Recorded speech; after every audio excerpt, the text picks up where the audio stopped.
The five elements have a number of changes that they can go through.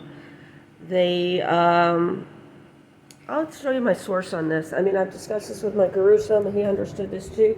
His source on this is also the same thing, and he also had discussions with other people. Um, this was the first book in the Light Blue series. I've read these all. Maybe not every footnote, but okay. So this is a book that you want to read if you want to understand Buddhist cosmology. It's really good. It's not that big. It's one of the smallest books in that whole series. And you're just going to buy one book from that series, buy that one. But uh, so the five elements have a number of ways in which they can be stained and the number of ways in which they can be bent. Some of these stains are enumerated. There's a method for looking at the stains to understand them better.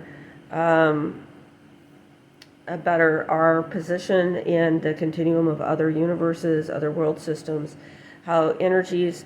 See, we have certain energies in this world that we define, we consider local, we consider part of what we've adapted to interact with. And these are decisions that were made by beings. They were looking at all that there was. They finally made a decision or a mistake, whatever, and had to build their ground on that. We all have grounds. If you dissolve through all the grounds, the feeling of dissolving through the ground is an illusion. The feeling of the ground dissolving is an illusion. And you can habituate to that state, and you can go through thinner and thinner grounds, or thicker and thicker grounds. However, you can make yourself very small, you can make yourself very big. All of these things, but because of the nature of the confusions in our lives, so many things that we are attached to, focused on, that aren't really our own. We don't know our place in things. People say you don't know your place, but who are you to say what my place is? You know, my guru was also raised in isolation for several years. Nobody bonded with him. And so I came into this world in a situation in which I was not bonded with, and we could relate to one another. There were a lot of things that only the two of us understood.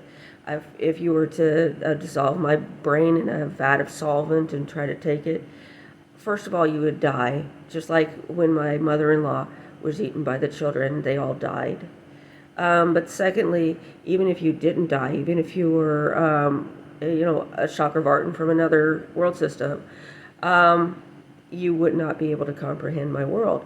And so there are people in these other worlds, we wouldn't be able to comprehend them either.